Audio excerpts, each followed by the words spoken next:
Olá, meus meninos, tudo bem? Vamos a mais uma aula de redação? Ótimo! Seu tio tá com pressa? Não, pelo amor de Deus. Não, não é pressa. É que passa rápido. O tempo tá passando depressa. A gente já tá há 5 meses em casa. Então a gente tá, né? Graças a Deus o tempo tá passando e a gente tem logo uma vacina que vai nos resguardar da Covid-19, vai deixar a gente tranquilo para a gente voltar às nossas aulas presenciais, para a gente voltar aos nossos contatos familiares, com os nossos amigos e com a sociedade. Vai passar. A gente está vendo aí algumas vacinas, né?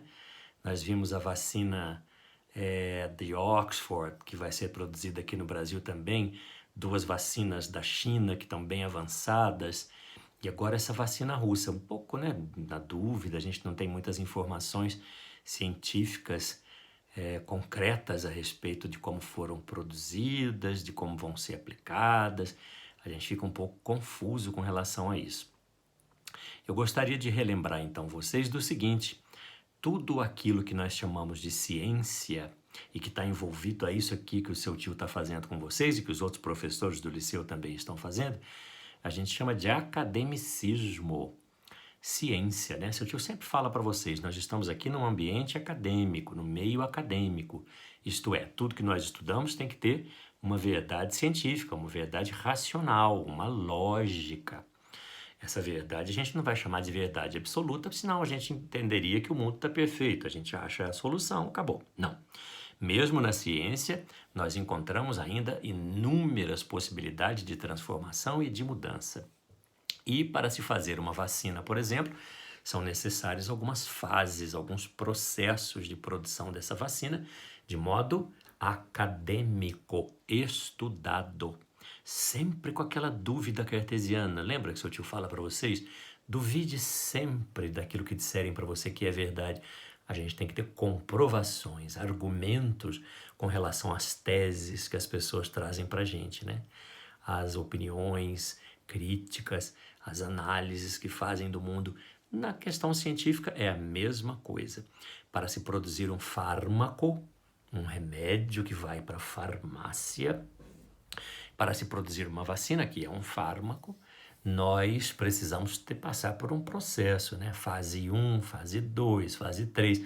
Vocês devem estar ouvindo bastante isso na televisão, lendo isso no celular, nos jornais, e nós sabemos da importância da ciência. E sabemos que a ciência tem conseguido avanços, progressos com relação a essa vacina que há de nos imunizar contra o novo coronavírus, contra a Covid-19. Daqui a pouco a gente está numa convivência muito melhor, mais livre, né? Menos assustadora que a gente pode estar vivendo agora. Eu espero sinceramente que vocês estejam fazendo que nem o seu tio, vivendo um dia de cada vez, porque não adianta a gente antecipar as coisas e o que passou também já passou, né? Não temos mais controle sobre isso. Vamos viver um dia de cada vez para a gente não ficar muito ansioso e se cobrar muito. Nem nas questões dos vestibulares, do Enem, que a gente vai fazer agora em janeiro, né? E farão perfeitamente bem, com redações que serão escandalosamente bem feitas. Tio Fábio, você vai pedir tema de vacina porque você está falando tanto isso? Não, nós já falamos, né? Nós antecipamos nos anos passados. Os meninos do 2º ano, os meninos do 3º ano sabem que nós já fizemos dissertações relacionadas à questão de vacina. Era um pouco por conta das pessoas terem parado de vacinar seus filhos, por conta do sarampo, né? Achavam que provocava autismo, fake news que tinham falado a respeito. Nós discutimos sobre a vacina do HPV, contra HPV, nós falamos sobre a vacina da AIDS, nós falamos sobre a vacina antigripal, nós comentamos sobre várias vacinas e a importância de se vacinar toda a população de um país para que ela esteja protegida. É uma resposta imune extraordinária para o organismo humano. Então a gente falou bastante sobre isso no 3º e no 2º ano. Primeiro ainda não, nós vamos tocar nesse assunto daqui a pouquinho. Mas hoje, como eu quero fazer uma aula coletiva, uma aula para o 1º, para o 2º e para o 3º, porque o tema é o mesmo na próxima dissertação que nós faremos, Então eu deixo para depois. Primeiro ano a gente vai lidar com isso. A gente tem tempo para comentar sobre as vacinas. E o que você vai falar agora, tio Fábio? Gente, um tema tão do novo governo. Como assim, tema do novo governo? Porque antigamente o Enem era muito ligado às questões das minorias, né? A gente tinha as questões ambientais, as questões dos negros, as questões dos LGBTQs, a gente tinha as questões das mulheres, as minorias e as questões ambientais e tal. E esse governo tem se mostrado um pouco alheio a esses temas. A prova foi que no ano passado, no Enem, o tema que caiu foi assim, inesperadamente, algo tão neutro, era o acesso ao cinema.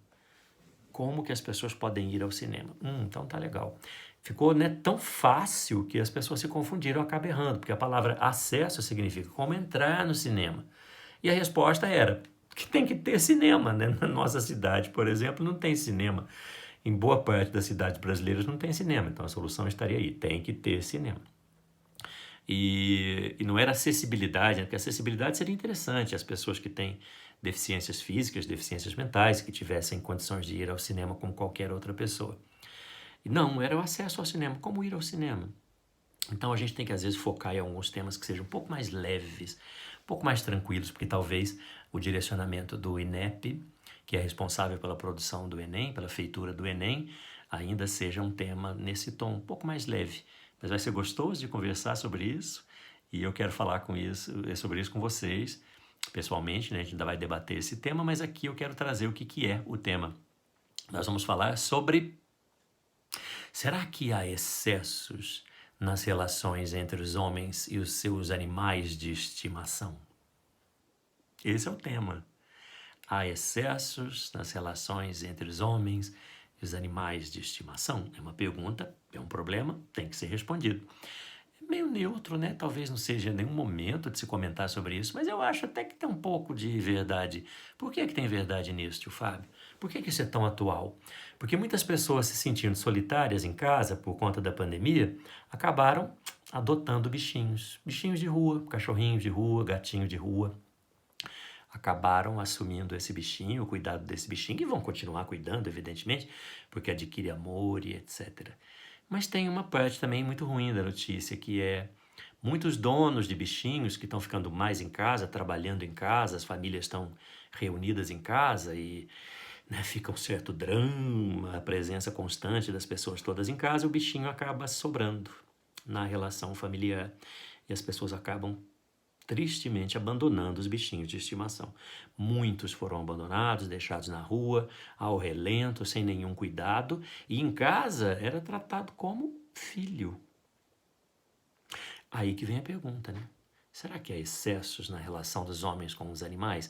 Será que esses bichinhos estão substituindo crianças? Será que estão substituindo os próprios humanos no afeto das pessoas? Não sei, né? Tudo que é excesso parece muito radical, muito exagerado e não vai dar bom.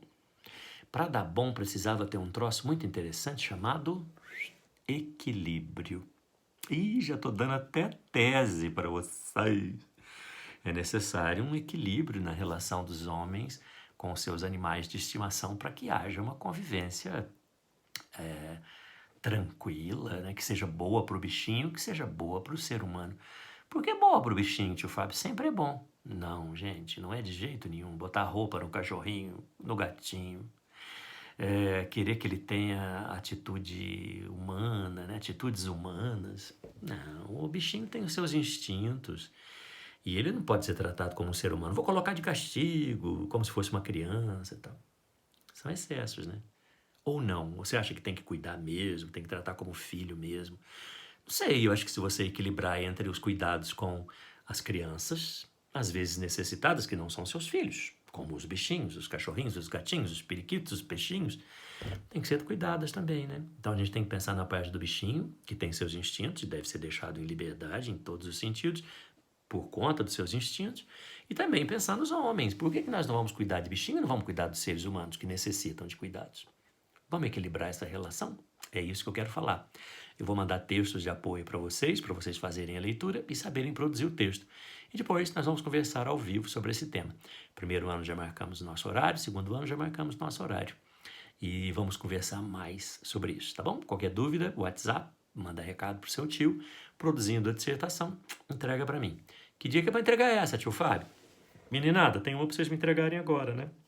Dia 19 de agosto de 2020. Entregue no prazo, já viu, hein? Olha o tamanho da mão. E esta agora dos bichinhos, o seu tio quer para o dia 9 de setembro. Putz, tem tempo pra caramba pra gente escrever. Tem tempo pra caramba. Dia 9 de setembro, me entreguem no famoso e-mail do tio Fábio a redação bonitinha, digitada, senão seu tio não lê. Não consigo, digitalizado não consigo, letrinha de caderno. Então não faz foto não, digita, manda para mim e eu mando a sua nota, tá ok? Um grande beijo, muito bom ver vocês. Até a próxima.